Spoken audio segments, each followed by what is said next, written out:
Steam. So what you're seeing here is the Steam store. It seems, store-y. But the thing that makes it worthwhile for a Linux group is that there is now a Linux tab. Steam is out of beta and available publicly for anybody who wants it on a Linux machine. In fact, if you click the Install Steam button, it will actually take you directly to a downloadable file that will install directly onto this Ubuntu laptop, even though it's not mine. And because it's not mine, I'm not going to download it for you. But one of the things that's kind of nice about the Linux tab is it literally will show you all of the games that work in Linux. And there's something like, 135 that are available currently from Steam for purchase. Faster than light. Yeah, FTL. I've got a copy of FTL. I actually own. Is that like a 3D space one? It's 2D. It's a 2D. It's close. It's halfway between turn-based and real-time strategy, because you can pause at any time. Okay. FTL is lots of fun. The Shank series is great, and the reason why I own more than a third of the Linux titles that are available is because of something called the Humble Bundle. There is currently one going on. It's called the Humble Bundle with Android, and if you pay $1, you get Android versions plus Linux, Mac, and Windows Steam versions of Night Sky Solar, and Beat Hazard. If you beat the average price that people are paying, you also get copies of Splice, Super Hexagon, Dungeon Defenders with all DLC, Cran Physics Deluxe, and Sword and Sorcery EP. So $7 you get all of these, plus a fair amount to their soundtracks and Steam keys where they are applicable. So I have a lot of the games that are available in Linux in Steam because I have taken advantage of a great deal of different Humble Bundles. This bundle, the thing about Humble Bundles and paying what you want is that it is a limited time thing. You will see in the upper right hand corner that there is 4 days and 17 hours, blah blah blah, remaining in this particular bundle. They have already sold 184,000 bundles and raised over $1.2 million, a portion of which has gone to charities such as the Electronic Frontier Foundation and Child's Play are typically the ones. Let's see, charity. Yeah, and it's user definable. So if you wanted to give $100, or if you wanted to give 1 penny, you can. If you give less than $1, it will show you a starving indie developer saying, "Please, sir, can you spare $1?" But it'll let you do it. They warn you that if you pay under $1, you won't get Steam keys. That's because during one of the holiday sales, buying games on Steam allowed you to get special prizes. And it was going on at the same time as a Humble Bundle. So there were people that would actually register new Steam accounts just to buy the Humble Bundle for a penny in order to get the Steam extras, and then they would trade those things from their new worthless account to their actual account and use it to spam Steam and the Humble Bundle to get free stuff. And because of that, those bad eggs or apples or whatever, bad people, have ruined it for everyone else, meaning that you now have to pay the princely sum of $1 in order to get Steam keys for the games that come in the Humble Indie Bundle. Oh, which kind of makes sense, because then you're going to have to at least buck up $1. Yeah, it's getting some skin in the game, so that you can't buy 100 copies of these games for $1. You have to buy I think $1. I think $5 would be okay too. And honestly, if you don't want the Steam keys, you can pay a penny, and literally the PayPal transaction costs them more money than a penny, and you're not really giving any money to charity, or to the developers for that matter. But you can choose the split. You can have it all go to charity, all go to the developers, or you say, I really like the Electronic Frontier Foundation. I hate developers. Etc. I mean, obviously, splitting up a penny is a little bit more difficult. But if you can do more, you can say, I want to do Windows. I want to give $9,999. If you do, it'll show up on the top. That would be the top contributor. So let's say I wanted to give slightly less than $1,000, which would put me second on the list. I just saw the total payments just went up. Yeah, I mean, people are still buying them. This is actually the most popular Humble bundle for Android ever right now. I mean, giving over $1 million typically is their kind of their watermark for wow. We've done a pretty good What's job. his name? Should Paul? What is that?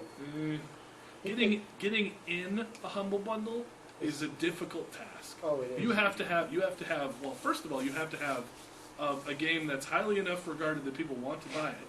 You have to have a version for Windows. You have to have a version for Linux. You have to have a version for Mac. It has to be DRM free. And if you want to do one of these bundles, you also have to have a version for Android.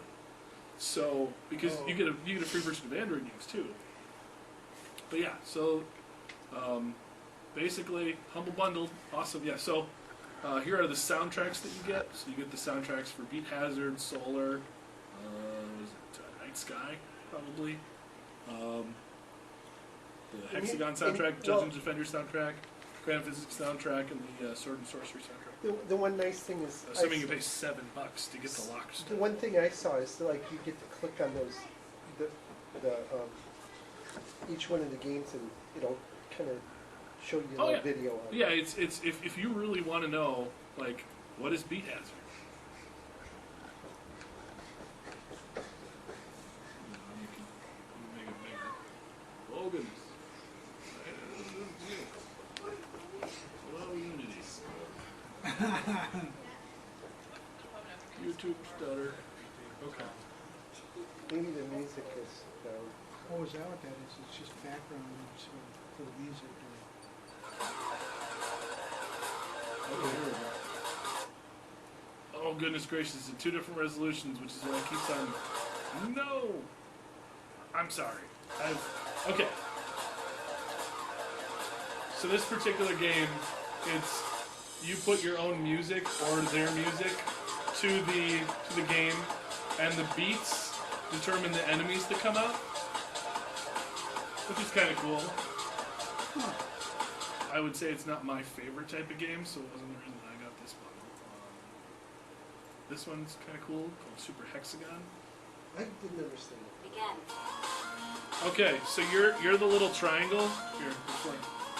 You're this little triangle.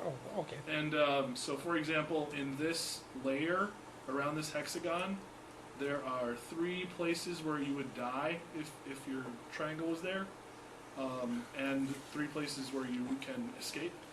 As you see, as the things are coming down the screen, there is a hole here and a hole here. So as the hexagons come down, you have to find a space where there isn't a spot, or else you die. Oh, that would be like hard. So now it's a pentagon.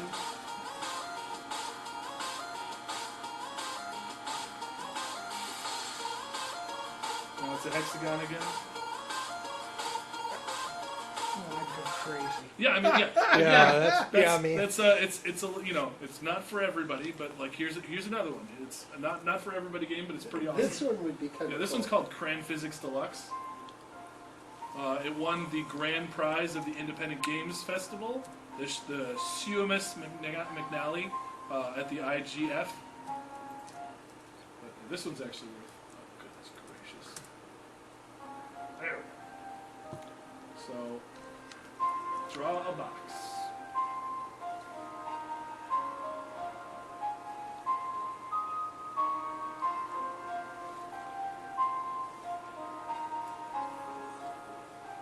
So literally the things that you draw interact with the game.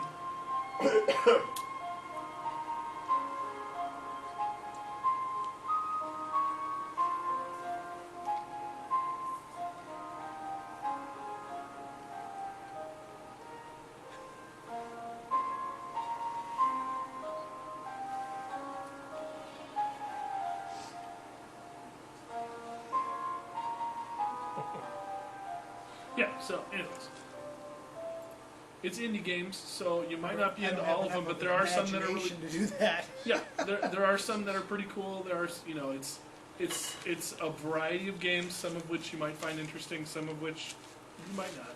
And I mean, Dungeon Defenders is a pretty big title. It's first-person tower defense. So basically, okay, whatever.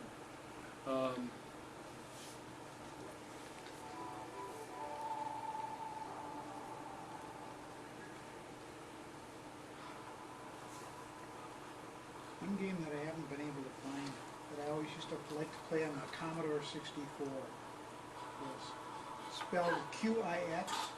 Kicks. Yeah. Haven't been able to find They've got emulators. There's probably a C64 emulator for Winter. Yeah, I was like, probably more than one. Yeah, but then you gotta find the game. You still gotta find the game. It's probably not as hard as you think. So yeah, okay, blah blah blah, trailer. Okay, here's the actual game. Yeah, so you try to defend these different things with a variety of items and characters, etc., etc., etc. The cool thing is you get all the DLC, because the DLC, if you buy it on Steam, well, let's look at it on Steam. So, for example, if I wanted to, DLC. yeah, downloadable content. Ah, okay. So, Dungeon Defenders. You guys know all those terms, I don't know. So for example, if I wanted to literally buy this game on Steam, I can. It's $15 just for the game. And look, here's all of the. Here's the downloadable content. So this downloadable content is free. Yay! But this is $2, and there's actually 24 of them. And the Humble Indie Bundle gives you all of them. So literally, if you only want this game, you could pay $57.79 for the downloadable content and another $15 for this game, or you could pay $7 and get this game, the soundtrack, and every other game in the bundle. Which is usually why, if you like games and there's a bundle, get the bundle, because games. And is it, you can use Steam on, or with Steam with the Humble? You pay more than $1, you get the Steam keys. And so if the game is available on Steam, you should be able to get it. And the interesting thing about that is it's not individual Steam keys for most of them. It's Steam bundle with Android 5, which is this one. And theoretically, if a game becomes available and you already bought it, sometimes it just kind of shows up because you did buy it. So, lacking that, there are ways to download the game directly from the Humble Bundle site. The tar file, or gzip tar files or deb files or whatever, depending on the Linux thing you've got. It isn't. Yeah, it depends how much is available, or how many different architectures, like 64-bit. Whether or not RPMs are available. That will vary from game to game, but yeah, cool games. Well, not so much money, and a distribution method for them. Warning for you with Steam. Steam is just out of beta. I mean, it's For Linux. It's still pretty darn new. So occasionally, when you say, "Hey, Steam, install this game," doesn't always go 100% smooth, which is the same as in whatever 2004 or whatever it was when Steam was just getting its traction in Windows. There were plenty of people that were like, "Steam is awful. My games don't install right. This is never going to work." And now it's the #1 content program provider, to the point where everyone else is like, "We need to kill Steam. Steam has too much power." So like EA has its own site called Origin. Everyone hates it, and because there's and then there's console specific stores like Xbox Live and the WiiWare and WiiPlay and Steam kicks everybody's butt. I have a question. Yeah. If you buy these particular games on the Linux side, you later go to Windows, do you still have access to the games assuming there's a Windows version of the game? Good question. Or vice versa? Short answer, I think so. Because when I installed the Steam beta for Linux, I hadn't specifically bought any titles in Steam for Linux. I just went to my tab that said Linux, and it went from showing me my entire Steam library to my Linux Steam library, which admittedly is smaller, but was still, I mean, there was still something like 40 games available of my library. So I was like, wow, Do you that's see, a crap load of games. And do you so, see someday that the Windows versions of the game will be ported over to Linux? it's highly dependent on the company and their development resources, as well as the original development tools that they used to make the game. But Gabe Newell, who is the person in charge of Valve, who makes Steam, as well as Half-Life, Portal, and a variety of games, has said that Windows 8 is a mess, and Linux is likely going to be the future of Steam. And when the person that is the head of this content delivery system says publicly, basically to every game company, hey, by the way, we're going to go Linux from here on, so if you want your games in our store, it might be a good idea to, have a Linux version. So literally it's gotten to from the point of, holy crap, installing a game is impossible, and there aren't any available even if I wanted to give somebody money, to, here's a whole tab of 130 games that I could play, and actually Rochard's on sale, so if I don't have that, I want it, because Rochard's a cool game. Well, let's watch Rochard's trailer, because we can. Yeah. The trailers are always sound off by the Oh, that's really cool. Oh. It's got a good soundtrack, so I'm gonna let it buffer. Sounds very Because I've got the Rochard soundtrack. Yeah, it is. It is kind of 80s. Sounds like a game show from the 80s.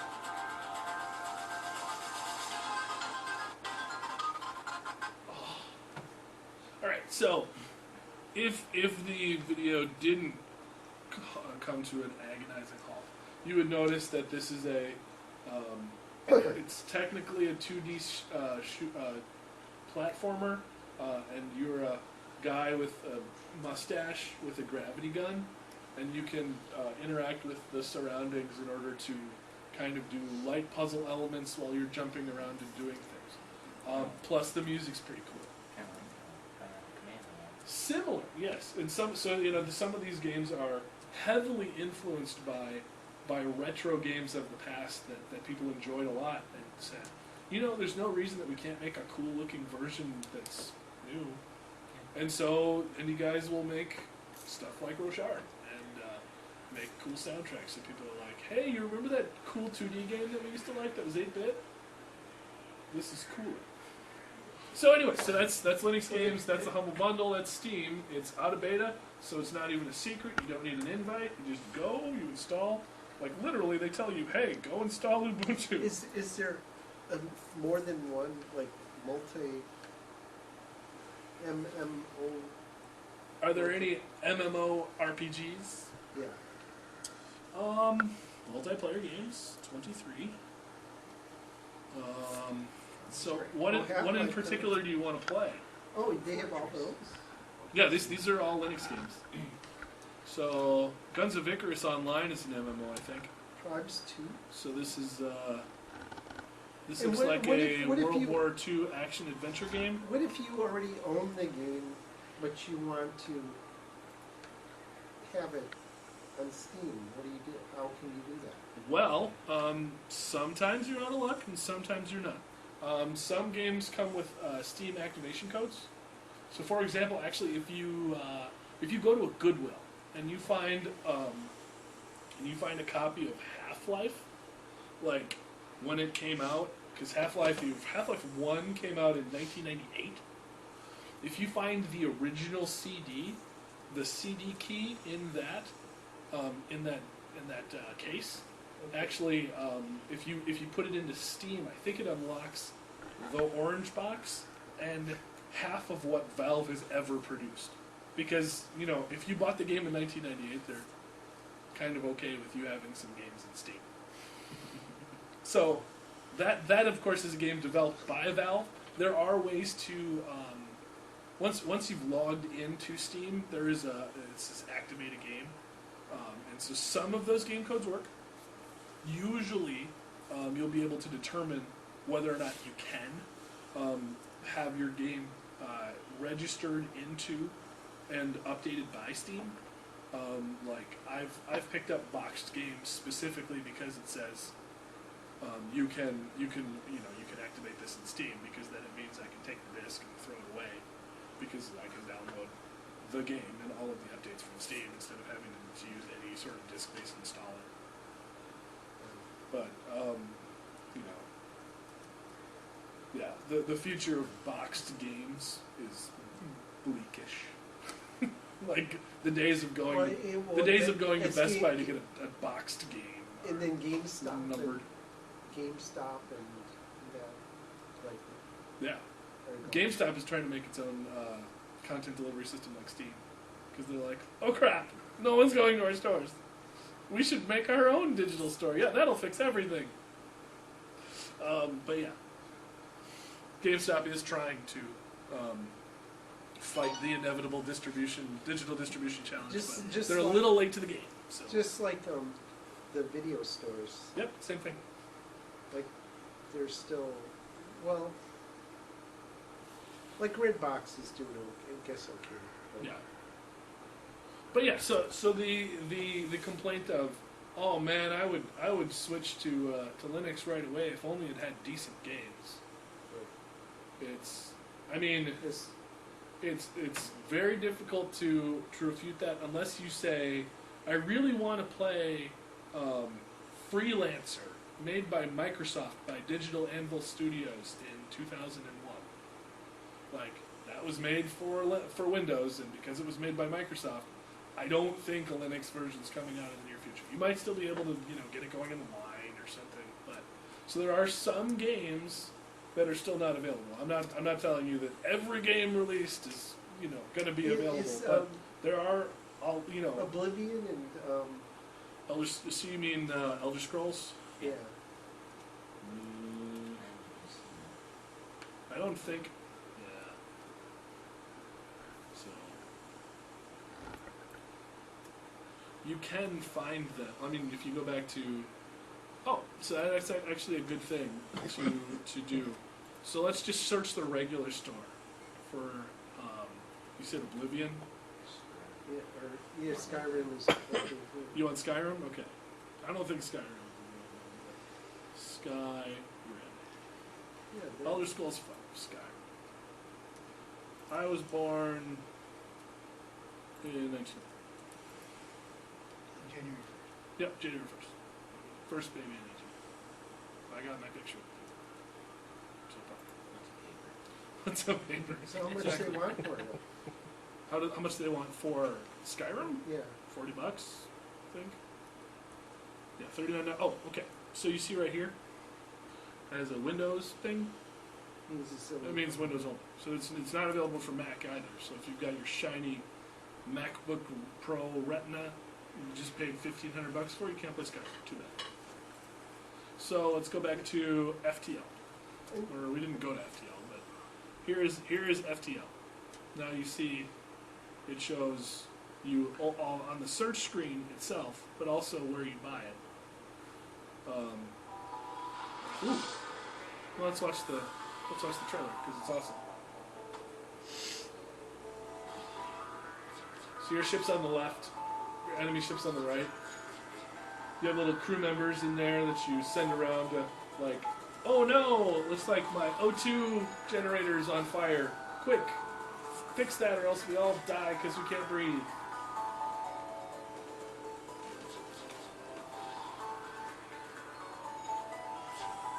Yeah, So it's a. Which ship is yours? The left. Okay, yeah, I'm gonna pause it again because it's The one on the left. dying. Okay, your ship's on the left. Enemy ship's on the right. If this thing went away, I guess. Okay. Okay, well, if you look to the lower left-hand corner when the ship is, they're doing it fast. So your ship's capabilities are on the lower left-hand side, and you allocate power to different things. And based on the amount of power that you can allocate to things, you can do different things.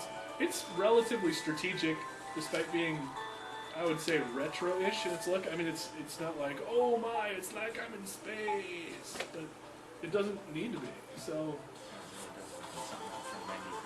yeah, I mean, you can foreseeably expect this game to have been running in a DOS system in 1995, but it was released this September of last year, and it's fun.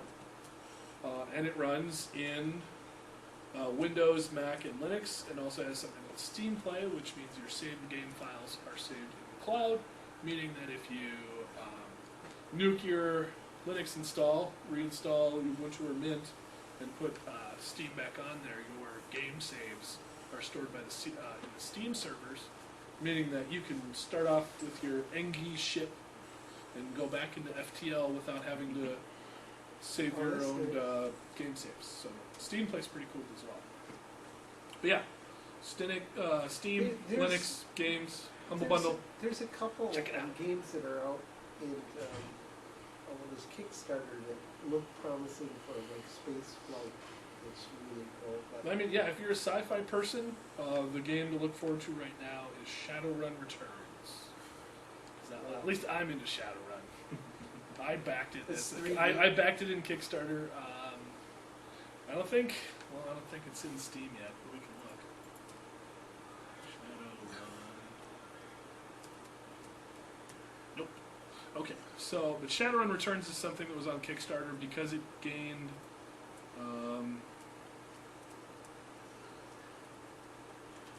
No, actually, they just released alpha of the gameplay. So here is Shadowrun Returns, which is available. Hi, this is Jordan Weissman of Hairbrain Schemes. And this is Mitch Gittleman, also of Hairbrain Schemes. And we're really excited today to show you the first alpha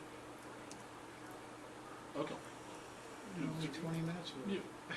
Well, I mean, it's alpha. I mean, they're literally doing a side quest from a game that they're currently developing. But let's get okay. Here's the actual game.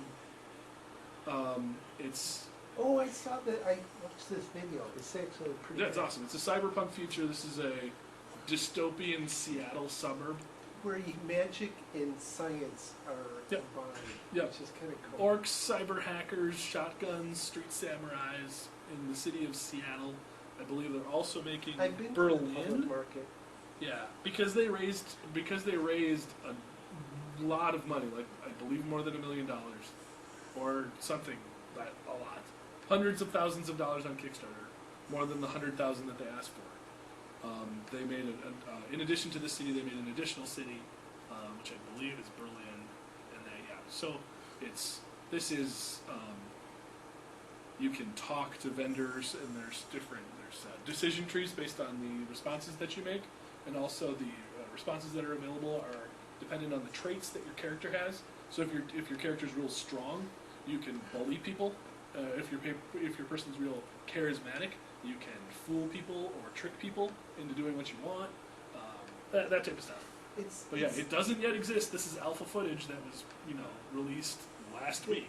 There was a game like that in the 90s that was like the DOS era that they had like nuclear fallout. It was Fallout? Yeah, I think it was Yeah. Fallout. Well, I mean, this game Shadowrun came out in the 90s as well. There was a version for Sega Genesis and a version for Super Nintendo, which is based off the RPG, which is what is it, the FASA role? FASA? But this has got better At this point, graphics. probably a good 20 minutes. Yeah. This So- is better graphics than the original. Yes, slightly better graphics than the original, because you're no longer constrained by a 16-bit video game system. And yeah, I would say it's slightly more. Oh, I gotta keep the thing going. So, the interesting thing is because they made enough money, they're releasing the dev tools, to everyone, or Oh, that's or at least to cool. the people that buy it. I know I can theoretically access them when they're done. Oh, So you you make can your own game. you can create your own adventures using their game engine. That's cool. Yeah, it's pretty sweet. So yes, But will you be able to sell the game or what? you know, I don't know. I'm assuming that if you create your own game, Because there's if a you're couple using games- if you're using their assets, the game really isn't yours. 'cause, You know what I mean? Like if you write a game on top of the Seattle that they drew, the art assets are theirs. So you can't sell that game, but you can give it away to people who have Shadow. Kind of like a mod. Yeah, it's a mod. It's using someone else's art assets to do something you did. If you wanted to rewrite it from scratch, you could, but it's taking a team of like 25 people in 2 years. So good luck. So, but you could. It's theoretically possible. I'm assuming that the people that will use the dev tools will give away free content rather than charging for it, because I don't know that they're going to be setting up a real world market that you can sell your modules. I think that's where Neverwinter Nights became real popular because Yep. of all the mods. Yeah, Yes, I the mean, Neverwinter Nights mod scene was pretty big. You could buy, It's still It popular. was also in depth too. yeah, it was actually really similar to the thing that they're creating here, where your dialogue options were relatively in depth and advanced that allowed you to do a lot of things, even play old games with the Neverwinter Nights engine, so that you could play a DOS game that had awful graphics but good gameplay. You could make it look better by just putting it in this world. So yeah, not to, So this is going to be out soon? oh, let's see, have they? March 8th announcement there. Well, yeah, March 8th is the alpha. I don't remember when they said they would. Oh, Shadowrun Returns is slated for an early summer 2013 release. So it'll come out this year, probably in the middle, sometime. Maybe August. I mean, I wouldn't say August, but it might come out in August. It'll be. It's It's an gonna. early summer, but I'd say late Yeah. September. Whatever. It'll come out when it's come. I mean, I've waited. What Shadowrun for Genesis came out in like 1994. Like I've waited 19 years for another decent Shadowrun game. I'm sure I can wait a couple more months.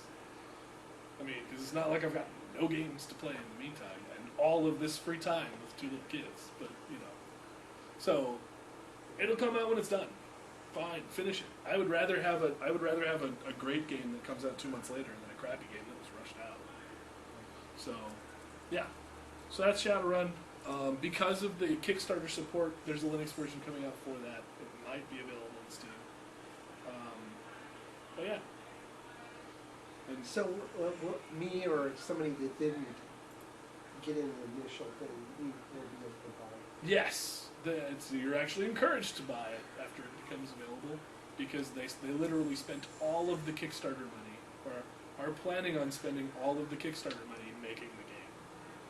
So, they said we're not spending a whole lot of money on marketing. We're not spending a whole lot of money on big fancy fast cars. We're spending all this money to make a really good game. We hope that you tell people that you like it so that they can buy it too. So yes, if you pay them money, they will happily give you the game that's been developed when it is done, which is it is done. So, Because it looks pretty cool. it There's does- there's like a couple, 3 games I was looking at in Kickstarter that are science fiction based. They're like the old Elite. Steam's a blessing and a curse. The guy You're who like, did, ooh, games. who did the initial Elite, he's doing another version that's going to be pretty awesome because Elite was pretty cool. And then there was something like Elite that was kind of a mix between Alpha Centauri and Moon or yeah. something. Yeah, it's like that was a good game, Alpha Centauri, but it's turn-based.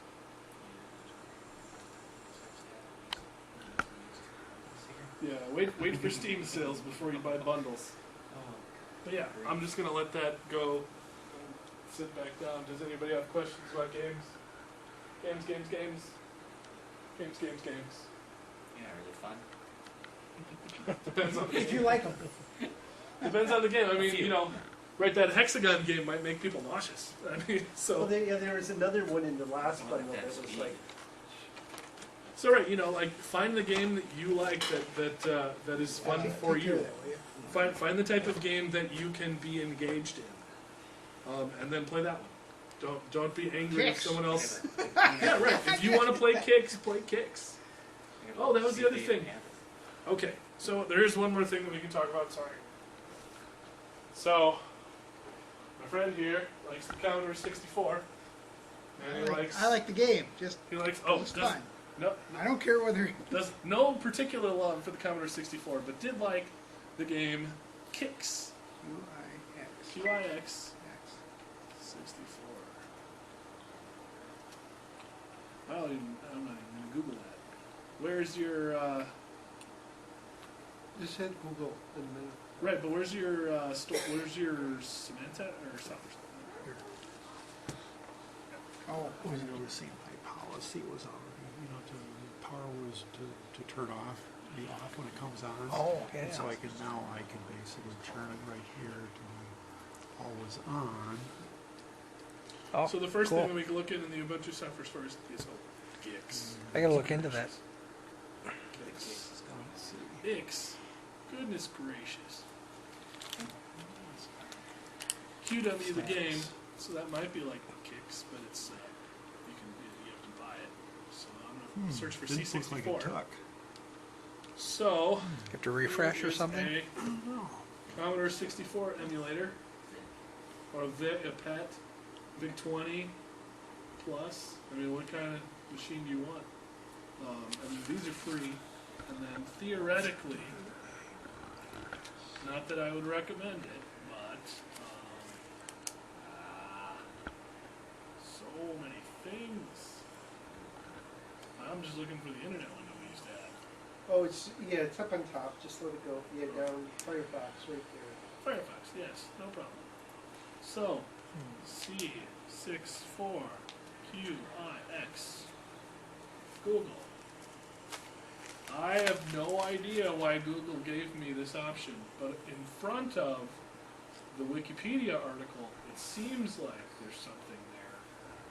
I don't know what an ROM means. A ROM is the read-only memory that is the contents of a game. It can be ROM dumped to a digital file, which can be played by something called an emulator, which was available in the Ubuntu software store. So theoretically, if for evaluation and testing purposes, you wanted to check and see if this Kicks game, and that, and again, I can't recommend doing it, Cool. because it might be legally dubious to do. It is theoretically possible to, on your Ubuntu system, get Kicks for the C64 play. that just tells them there. Well, and here's the other thing is, yeah, this just tells about it. The other one that I didn't click, that might have been something that you may or may not have wanted to do. But yeah, this also talks about the ports and re-releases. So for example, if you would rather have played the NES version, because I'm Power up sure immediate, that or- there's an I'd NES rather version. not I'm sure there's a Game Boy emulator. Is that in Appleton? Might be a link. Great theater. I could turn it back on if I did. Yeah, and there is an Amiga emulator. That's right. You got I'm that. pretty, there might even be an L2 emulator. Amiga used, That would be just a lifesaver for me to have that on my servers. So yes, that's Kicks. That's the whole emulation scene. The emulation scene is slightly more legally dubious. If you own the actual cartridge, I mean, like if you own Kicks for the NES, it is possible for you to, play the ROM because you own the game. The legally dubious part is playing ROMs that you don't own. Yeah. like if you owned them before, you still have them. Same kind of thing. Which I can't Actually, that's a can't different necessarily server. recommend because Right. it is Like if he owned them, then it's on the dark gray end of legally dubious. It depends on the developer, because certain developers, it even turns out Even if you own the cartridge, you can't Cool. dump that ROM to put Then it you on do the computer. like, And there's actually the opposite of called abandonware, where the company that would have Yeah, I can received see where that's faster. profits doesn't exist anymore, either via Nowhere to be bankruptcy or whatever. And So so, it's in, so in- there- There's yeah. an actual abandonment project trying Yeah. to save them all. so there are projects that their goal is for these digital relics not to die and to fade into the ether. And so their goal is to emulate them and preserve them so that they are not lost to time, because they liked them and enjoyed the playing them. So, yep. that's a serial I log. don't have to say too much about emulators, but I was thinking of putting one on my media PC, which is attached to my TV, and get one of those Lot of PS2 options. controller USB Yeah. adapters. Yes. There are a variety of ways to hook up controllers to computing devices, and many of them are compatible with emulation products. So if you really want to buy an old Nintendo controller to play Nintendo games, you can buy an old Nintendo controller to play Nintendo games, or Genesis, Or just remap the keys to a generic. or you can remap the keys to a Logitech or a Xbox 360 controller or whatever. Yeah, so that's games, Linux.